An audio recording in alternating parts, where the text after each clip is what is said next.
Suit boot पहनकर दद्दू प्रसाद हो गए तैयार। बाबा साहेब अम्बेडकर से प्रेरित दद्दू चित्रकूट और उत्तर प्रदेश की राजनीति में जाने माने नेता हैं। अम्बेडकर के जैसे कपड़े पहनने वाले 49 साल के दद्दू अपने को अम्बेडकरवादी मानते हैं। उनके विचार, तर्कसंगत सोच और काम से दद्दू बेहद प्रेरित हुए।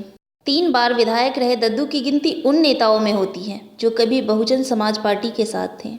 उस दौरान 2007 से 2012 तक दद्दू ग्रामीण विकास मंत्री रहे। जनवरी 2015 में दद्दू को बसपा से निष्कासित किया गया। आज दद्दू की अपनी पार्टी है, बहुजन मुक्ति पार्टी। अपने राजनीति सफर के उतार चढ़ाव, प्रेरणा और चुनौतियों के बारे में दद्दू प्रसाद हमसे रूबरू हुए। महसूस किया कि भारत का जो दलित, पिछड़ा, आदिवासी, मूल निवासी समाज है, जो 6000 जातियों में तोड़ा गया है, आबादी में 85% है, तो उसको नींबू की तरीके से निचोड़ दिया गया है।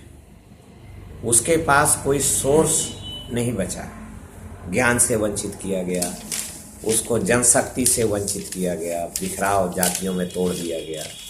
उसके पास धन की संपदा नहीं है, उसके पास जमीन की संपदा नहीं है, उसके पास उद्योग की संपदा नहीं है। नौकरशाही में भी बहुत ही सीमित संख्या में वो लोग पहुंचे हुए हैं। बांदा में एक गरीब दलित परिवार में पैदा हुए दद्दू अपने को लोगों से दूर नहीं मानते। उनका मानना है कि दलितों का दर्द और उनकी जिंदगी की असलियत को वो बखूबी समझते हैं। दद्दू के अनुसार उनके पिता अमीरों के घर बंधुआ मजदूरी करते थे। उन्होंने कड़ी मेहनत की, जिस वजह से दद्दू पढ़ाई कर सके। शोषण व्यवस्था को करीबी रूप से देख चुके दद्दू इस व्यवस्था को आज बदलना चाहते हैं। समाज व्यवस्था से सुखी हैं, लाभान्वित हैं, वो इसमें बदलाव आने भी नहीं देना चाहेंगे और वो बदलाव लाना उनके हित में भी नहीं है। तो इसलिए मानवर कांशीराम जी ने, मैं समझता हूँ कि पहली बार ये लॉजिक दिया कि जो व्यवस्था से दुखी लोग हैं, पीड़ित लोग हैं, उनकी ही जिम्मेदारी बनती है कि वो व्यवस्था में बदलाव लाने के लिए प्रयास करें। बचपन में दद्दू इंजीनियर बनना चाहते थे, लेकिन बाबा साहेब अम्बेडकर के उद्देश्यों से प्रभावित होकर वे राजनीति में उतरे। बसपा पार्टी में उन्होंने बहुत गहराई से काम किया, पर उनके अनुसार बसपा मुखिया मायावती के कुछ कामों से असंतुष्ट होकर सवाल खड़ा करने पर निकाल दिए गए। यथास्थितिवादी और शोषणकारी शक्तियों का दबदबा और कब्जा हो जाने के कारण दद्दू प्रसाद जैसे लोगों का बहुजन समाज पार्टी से निष्कासन किया गया है। हमारे लिए वोट का बंटवारा महत्वपूर्ण नहीं है। हमारा अभीष्ट इस देश की समाज व्यवस्था में आमूल चूल परिवर्तन लाना है। जो बड़ा मकसद है जीवन का, वो इस व्यवस्था में बदलाव लाना है। बहुजन समाज पार्टी जब तक बदलाव की प्रक्रिया की वाहक थी, वो हमारे लिए, हमारे समाज के लिए उपयोगी पार्टी थी।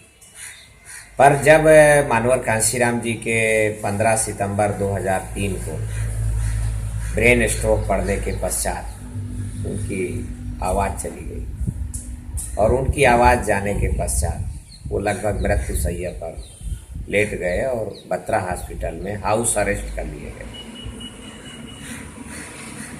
घर में ही गिरफ्तार कर लिए गए।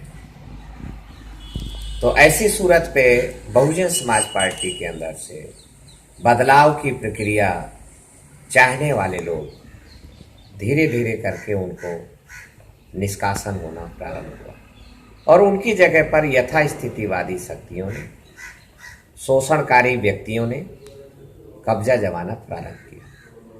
आज दद्दू अपनी पार्टी बहुजन मुक्ति मोर्चा पार्टी के महासचिव हैं। दद्दू का कहना है कि वह भाषण नहीं, काम पर विश्वास करते हैं। कई और राजनीतिज्ञों की तरह अपने को दद्दू समाज सेवक मानते हैं। इस वजह से उनका कहना है कि उनके ऊपर गद्दारी और बलात्कार जैसे आरोप लगे और इसके बावजूद वे जनता की सेवा करने का अवसर चाहते हैं। 2012 में चित्रकूट की एक महिला द्वारा लगाया बलात्कार के आरोप से दद्दू बरी हो चुके हैं।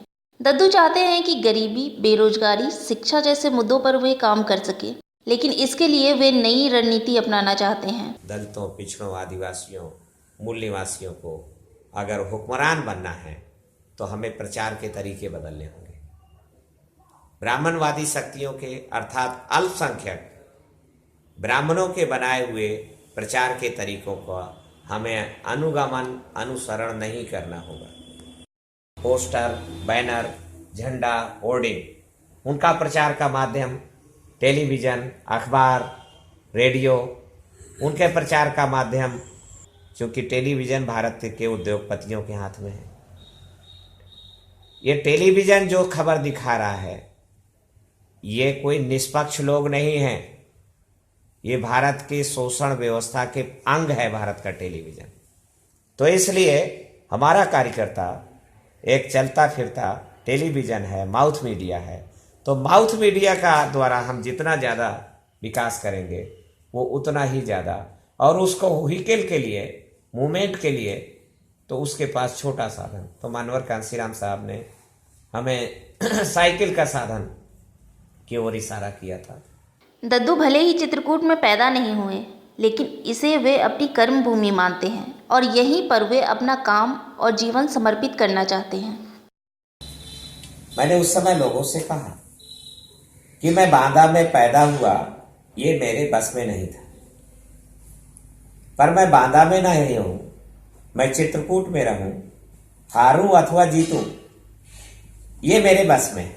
पक्के तौर पे मैं क्षेत्र के लोगों को विश्वास दिलाना चाहता हूं कि दद्दू प्रसाद चित्रकूट में ही रह करके उनके हितों के लिए निरंतर संघर्ष करने का काम किया है और आगे भी करेंगे। जहां चुनावी दंगल में बड़ी पार्टियां अपनी नई और पुरानी रणनीतियों के साथ लोगों को लुभा रही हैं, वहीं दद्दू अपनी नई पार्टी और नई रणनीतियों के साथ किस हद तक सफल होंगे? क्या मऊ मानिकपुर के चुनावी क्षेत्र में दलित वोट दद्दू की पार्टी की वजह से और ज़्यादा बढ़ जाएंगे? आने वाले चुनाव में इस दंगल के विजेता इन सवालों के जवाब दे पाएंगे।